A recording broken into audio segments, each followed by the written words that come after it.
Hi. So today I thought we could talk about the beast, otherwise known as kindergarten. Ooh, y'all, kindergarten brings a tear of something to my eye. I mean, let's be honest, it's a little bit of a struggle to figure out the beast that is kindergarten. But if you can tame that beast, kindergarten can be so much fun-ish. Just kidding. I love me some kindergarten, but it's interesting how much they grow throughout the year and how much you can actually do with them. Meanwhile, you're having a great time doing it because let's face it, they are the most enthusiastic group of kids in the entire school. So today I thought we could talk a little bit about how to tame that beast, or at least attempt to, and maybe not have them tame you, although it is a little bit of a give and a take. So one thing that I like to do when I have kindergarten in my room is I really like to have them talking and moving because it's something that they do naturally. So when my kindergartners come in the room, we do a lot of call and response. If I notice that they're a little bit chatty or they're just wanting to talk out, I will channel that energy by clearing my throat, which they know is a signal to repeat after me, and we'll just start repeating after me. And sometimes it's just random stuff, but most of the time I try to tie it into the lesson. And I do that because they're already chatting, they're already excited, but if I can kind of harness that energy and have them repeating and chanting things that we're trying to learn, it really helps. Also, movement. If I see we've got a little bit of the wiggles, I'll just stop. All right, everybody, let's stand up and we can stretch. Sometimes we'll do the palming activity, which you can find on my YouTube channel, and I'll link in this blog post.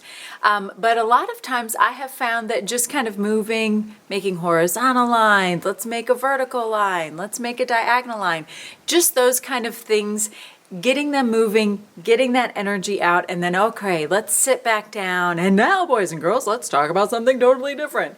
So keeping that pace really quick moving and channeling their energy is what I found works the best with kindergarten. It's exhausting, but it's a lot of fun.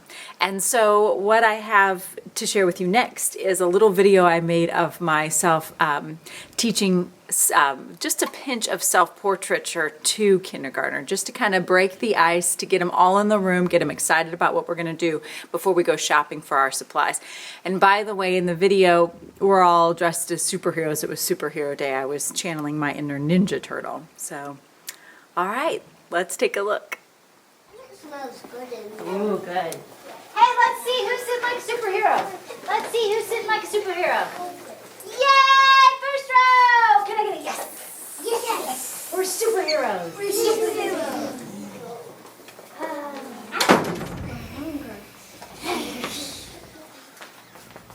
I've been doing it in the hallway.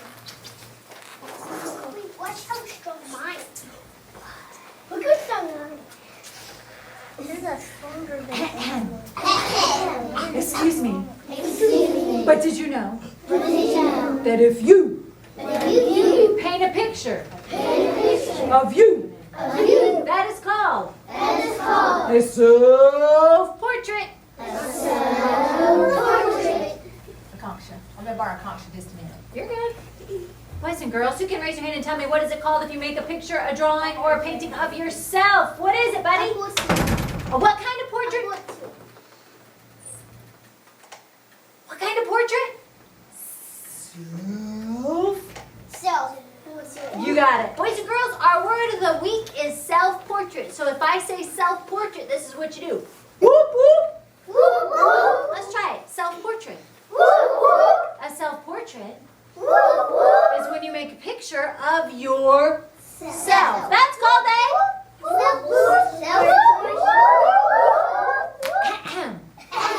When you You make a picture make picture. of somebody else. That's called That's called a portrait. a portrait. Not a self-portrait. Not a self-portrait. Whoop, whoop. Whoop, whoop. But a portrait. But a Boys and portrait. girls, our word of the week isn't portrait, it's self-portrait. Friends, look at the TV. There is an artist, his name is Vincent Van Gogh. If I say Vincent, you say Van Gogh. Vincent. Van Gogh. Say hi. picture of himself, which we know is called a Look at this painting. He is holding some certain tools that artists use when they're making pictures. Paint. He's got paint, right? And look at this thing he's got. Hey, can you put your hand down, buddy, because my voice is on. Thank you. He's holding something called a palette. Can you say palette? Palette. Yes, this is a paint palette. My paint is dry. That's why I can touch it, because my palette is all dry. But if you look at Vincent Van Gogh, he is holding a palette and he's got all of his paint on it. He's mixing up the colors for his self-portrait. He's got an easel here, which I also have. It's holding his painting. He's got his hand full of paint brushes, and he's making a picture of himself, and we know that is a self-portrait. Very good. I got a question for you. Let's see who's sitting so nicely like me. So, like, somebody, can you please raise your hand and answer this question? Can I get a yes, ma'am? Yes, ma'am. Okay, so let's say I go home tonight and I look in the mirror at my reflection and I make a picture of myself. Who can raise their hand and tell me what that is called? Paulina? A self-portrait. Okay, but like, what if I go home tonight and I make a picture of Catherine? That's a portrait. What, Catherine? A portrait. Good job, Catherine. Hey, kids, guess what? What? Guess what? What? Guess what? What? Guess what? What? We are going to start to draw a self-portrait. What? Today, can I get a what? For real, for real. But I need you to go shopping. Can you go shopping? Yay! You can't go shopping. Oh no. My June's feeling kind of old today. Can't go shopping. We can. Say, We can. yes. Yes. No. Yes, we can. Boys and girls, here's what's on your shopping list. You need to go shopping for this many things. Two. You need to get a piece of yes, and you need to get a clipboard. Boys and girls, the clipboards are at the store, but my paper is on the floor. Look, it's over there. You're looking the wrong way. You guys, look at me. Look over there. There it is. Now look back at me. Now look back at me. There's a whole bunch of pieces of paper over there that are different skin tones. You have to find the one that is your skin tone. So follow me with your eyeballs. Follow me with your Follow me with your eyeballs. Okay, stick them out really wide so I can see. Ooh, you're freaking me out, man. Ooh, y'all, did you make it through that clip? Like the whole thing, like to the bitter end? Because, oh, that was rough. I'm really obnoxious. I feel like, as if you couldn't tell already.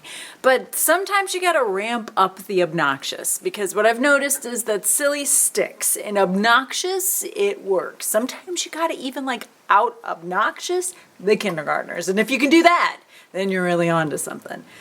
So anyway, like I said, that's a lot of energy for one class, but since I see them for 40 minutes, I can usually keep that up, and I can usually keep up the animated-ishness for them, because we do it for the children.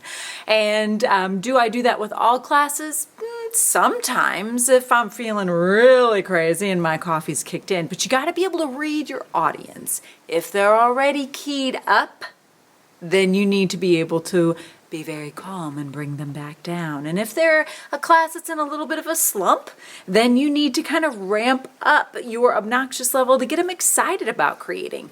That class that you saw is a really great kindergarten class. They know when to bring it down, and they also know when to be silly along with me. And there's a fine line I've noticed with some classes. Some classes are really good at being able to read me and know, okay, now we're dialing it down because we're going to listen, or now we're being silly. But then there's other classes that just can't figure it out. If you're a little silly with them, then they just go bananas with it. So you need to know your audience and know that you can't always present yourself in the same manner with every single class, because all kids in all classes are different. That's a little bit about how I go about attempting to tame the kindergarten beast. So I hope it helps y'all. Love to hear your tips and tricks when you're working with anybody, especially Kindergarten Town. Talk to you guys soon.